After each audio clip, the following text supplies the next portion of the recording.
한국 인터넷에는 다양한 공포썰들이 존재하며 그중 많은 이야기가 입소문을 타고 퍼지곤 합니다. 여기서는 상상력을 발휘하여 긴공포 이야기를 작성해 보겠습니다. 서울의 한 오래된 아파트 단지에는 오랫동안 전에 내려오는 기괴한 소문이 있었다. 그 아파트의 13층에서 무시무시한 일이 벌어졌다는 이야기였다. 이 아파트는 1980년대 초반에 지어져 그 당시에는 서울 시내에서 가장 현대적이고 높았던 건물 중 하나였다. 하지만 시간이 지나며 낡아가고 다양한 괴담들이 돌기 시작했다. 사건의 발단은 1990년 여름으로 거슬러 올라간다. 당시 그 아파트 1305호에 살던 한 가족이 갑작스럽게 온 가족이 실종되는 일이 발생했다. 주민들은 자정 무렵 높은 비명소리와 함께 집안에서 뭔가가 부서지는 소리를 들었지만 아무도 신경 쓰지 않았다. 이튿날 아침 이웃들은 그곳이 텅 비어 있다는 것을 발견했고 경찰에 신고했다. 그러나 철저한 조사에도 불구하고 그 가족은 끝내 발견되지 않았다. 시간이 지나면서 사람들은 점점 그 사건을 잊어버렸다. 그러나 그 이후로 1305호에 살게 된 사람들은 하나같이 오싹한 경험을 하게 되었다. 공통적으로 이야기된 것은 늦은 밤이면 부엌에서 물이 틀어지는 소리와 함께 거실을 가로지르는 발소리가 들린다는 것이었다. 처음에는 단순히 신경성에 의한 환청이라고 생각했지만 시간이 지나면서 그 수상한 소리는 주기적으로 들려왔다. 몇몇 용감한 사람들은 이를 확인하기 위해 방범 카메라를 설치하기도 했지만 카메라에는 아무것도 찍히지 않았고 소리만이 수없이 반복될 뿐이었다. 일련의 사건들이 계속되면서 1305호는 점차 악명 높은 장소가 되었고 새로 들어온 사람들은 그곳을 자신들이 사는 층에서 요란스레 피했다. 하지만 간혹 다른 층의 주민들의 증언에 따르면 심야에 그들이 엘리베이터를 기다리고 있을 때 엘리베이터가 13층에 도착하면 갑자기 위층에서 누군가가 닿으면 당신 차례야 라는 속삭임을 들었다고 했다. 점점 공포는 아파트 전체로 퍼져갔다. 새벽에 혼자 엘리베이터를 타는 사람들은 그 세찬 냉기를 느끼며 낡은 벽을 스치며 지나가는 미지의 손길을 경험한다고 주장했다. 그리고 그러한 경험을 했던 사람들은 얼마 지나지 않아 그 아파트를 떠나지 않으면 이상한 사고를 당하거나 불행한 일을 겪었다. 빙글빙글 소용돌이처럼 불길한 이야기는 더욱 강해져 사람들은 이 아파트를 저주받은 장소로 불렀다. 그러던 어느 날 그 아파트 1305호엔 한신비로운 인물이 이사를 왔다. 그는 강신재라는 이름의 교수였고 대학에서 초자연 현상에 대해 연구하는 학자였다. 그는 이전부터 인근 지역에 대하여 많은 관심을 가지고 있었고 그 오싹한 명성을 듣자마자 직접 그곳을 분석해 보고자 하는 목적을 가지고 있었다. 강 교수는 무려 6개월 동안 그곳에서 거주하며 다양한 장비와 방법을 동원해 이상 현상을 분석하기 시작했다. 그는 방송 장비를 설치하고 EMF 검출기를 이용해 수집된 데이터를 통해 집 안 곳곳을 조사했다. 어느 날 밤 아무리 분석해도 이상한 소리의 근원을 찾을 수 없던 그는 마지막 수단으로 최면소를 사용해 보기로 결정했다.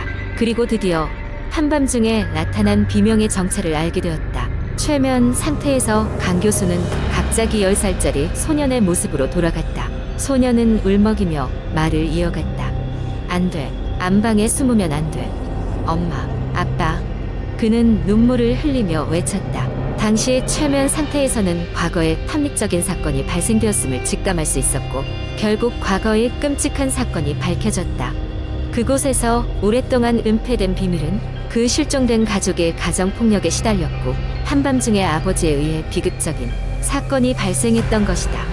강 교수는 이 비밀을 지역 경찰에 알렸고 그 사건의 진상이 밝혀지면서 아파트의 악몽은 사라졌다. 그 후 1305호에는 더 이상 이상한 일은 일어나지 않았고 사람들은 차츰 그 아파트에 대한 공포를 잊어갔다. 강 교수의 노력은 대단한 성과를 이뤘고 이제 그 아파트는 단순한 과거의 흔적만을 간직한 채로 평범한 생활로 복귀할 수 있었다. 하지만 여전히 몇몇 사람들은 그곳을 지날 때 어딘가 모르게 쓸쓸한 기운이 남아있다고 속삭이곤 했다. 아마도 그곳은 여전히 누군가에 의해 기억되고 싶었던 것일지도 모른다. 두 번째 이야기. 대학교 2학년이었던 영수는 평소와 다름없이 늦은 밤까지 도서관에서 공부를 하고 있었다. 기말고사가 코앞으로 다가왔기 때문에 집중해야 했지만 시계는 이미 새벽 2시를 가리키고 있었다. 도서관의 24시간 열람실에는 영수 외에도 몇몇 학생들이 더 있었으나 그들 또한 각자의 일에 몰두해 있었다. 영수는 슬슬 피곤함이 몰려오고 집중력이 떨어지는 것을 느끼고 있었다. 그래서 잠깐 바람도 쐴 겸 도서관 밖으로 나가기로 했다. 도서관 문을 열고 밖으로 나가자 새벽이 차가운 공기가 그의 얼굴을 휘감았다. 그는 잠시 스트레칭하고 나서 주변을 둘러보았다. 캠퍼스는 고요하고 삭막했다. 가로등 불빛이 희미하게 비추는 길을 따라 걷다가 영수는 문득 뭔가를 느꼈다. 등 뒤에서 누군가 자신을 바라보고 있는 듯한 느낌이었다. 그는 이내 뒤를 돌아보았지만 아무것도 없었다. 그저 가로등 아래로 길게 늘어진 그림자만이 바닥에 드리워져 있었다. 섬뜩해진 영수는 다시 도서관으로 향하려 했지만 이번에는 어딘가에서 낯선 소리가 들려왔다. 멀지 않은 곳에서 들리는 발소리였다. 분명히 규칙적인 간격의 소리가 아니었다. 그는 다시 머리카락이 쭉 펴서는 것을 느끼며 소리가 나는 방향으로 고개를 돌렸다. 어둠 속에서 어떤 형체가 보였고 그 형체는 천천히 영수를 향해 다가오고 있었다. 그 순간 영수는 알 수 없는 공포에 사로잡혔다.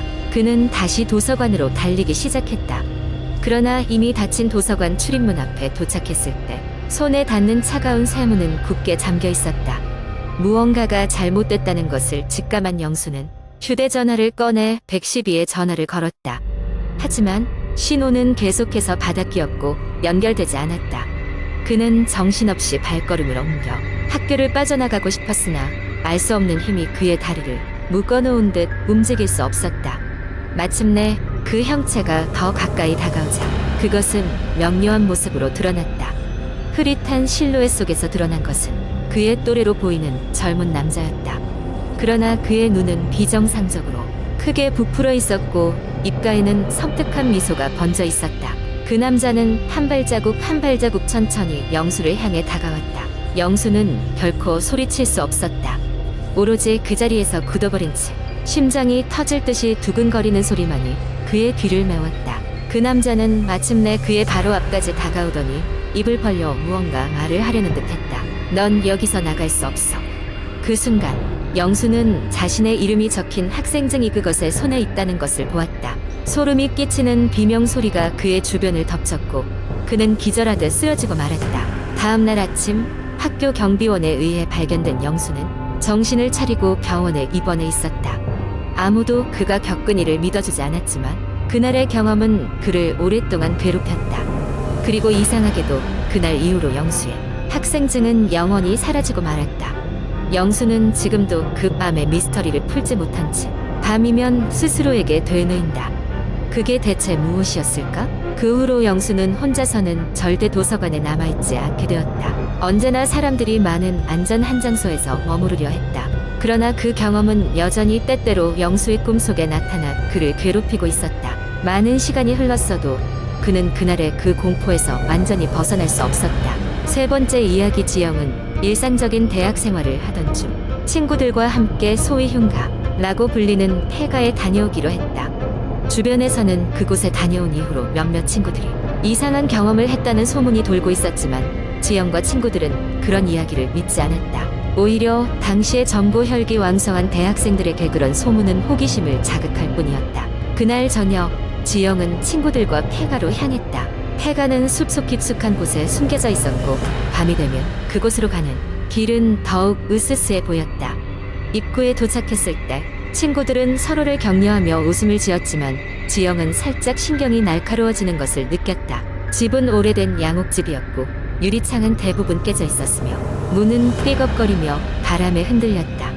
그들이 집 안으로 들어섰을 때 벽에 걸린 오래된 그림들이 가장 먼저 눈에 띄었다. 퇴색된 사진에는 가족으로 보이는 사람들이 담겨 있었고 그들 모두가 알 수 없는 미소를 짓고 있었다. 집안은 먼지로 가득했고 썩은 나무 냄새가 코를 찔렀다. 친구들은 집안을 돌아다니며 사진을 찍고 약간의 장난을 치며 웃는 소리를 냈다. 그런데 갑자기 지영의 한 친구가 2층으로 올라가 보자고 제안했다. 지영은 순간 망설였지만 친구들의 부추김에 못 이겨 함께 계단을 올랐다. 2층에 도착했을 때 그들은 버려진 낡은 방들이 줄지어 있는 것을 보았다. 한 방씩 열어보던 중 가장 끝 방에서 문이 열리자 그곳엔 의외로 잘 보존된 방이 있었다.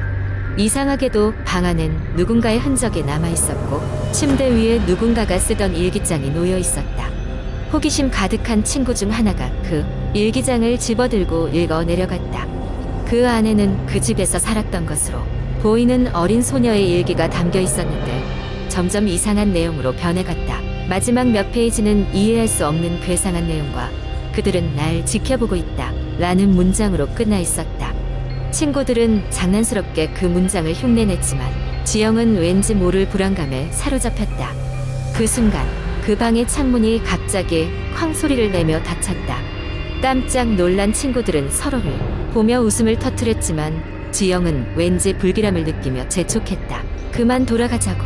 집을 빠져나와 집으로 돌아오는 길에 지영은 왠지 모를 기분 나쁜 느낌을 지울 수 없었다. 그리고 그날 밤 지영은 한 번도 경험해 보지 못한 악몽을 꾸기 시작했다. 꿈속에서 지영은 그 폐가에 혼자 서 있었고 그림 속의 가족이 하나둘씩 꿈속에 나타나기 시작했다. 그들은 말없이 지영을 바라보며 천천히 다가왔다. 지영은 꿈속에서도 묶여있는 것처럼 움직일 수 없었다. 며칠이 지나도 매일같이 비슷한 꿈을 꿔야 했던 지영은 점점 지쳐갔다. 그로부터 일주일쯤 후 마침내 친구들에게 그 사실을 털어놓았지만 누구도 진지하게 받아들이지 않았다. 하지만 그날 이후 지영의 친구들도 하나둘씩 비슷한 꿈을 꾸기 시작했다. 결국 그들 모두는 다시 한번 그 폐가를 방문하기로 결정했다. 더 이상 그 악몽에 시달리며 살 수는 없다는 생각에 그들은 그 집에서 뭔가 해결책을 찾을 수 있을 것이라 믿었다. 두 번째 방문에서 그들이 발견한 것은 그 집 지하에 숨겨진 작은 방이었다. 그 안에는 벽을 따라 이상한 부적과 그림들이 그려져 있었고 바닥엔 오래된 상자가 하나 놓여 있었다. 상자를 열자 안에는 그 집의 비밀을 담고 있는 일기장과 여러 가지 의식에 사용된 것으로 보이는 물건들이 들어 있었다. 그 일기장에는 그 집에서 벌어진 끔찍한 사건들이 기록되어 있었다. 사실 그 가족은 친한 이웃들에 의해 집단으로 살해당했고 그들을 이 집에 묻었던 것이다. 그 사건 이후로 그 가족이 원혼이 그 집을 떠돌았던 것이다. 지영과 친구들은 어떻게 해야 할지 망설였지만 결국 그 물건들을 집 밖으로 가져가 불태우기로 했다. 불 속에서 물건들이 타들어가는 것을 보며 그들은 묘한 해방감을 느꼈다. 그 이후로 지영과 친구들은 더 이상 같은 악몽을 꾸지 않았고 그 집도 이내 동네 전체에서 잊혀져갔다.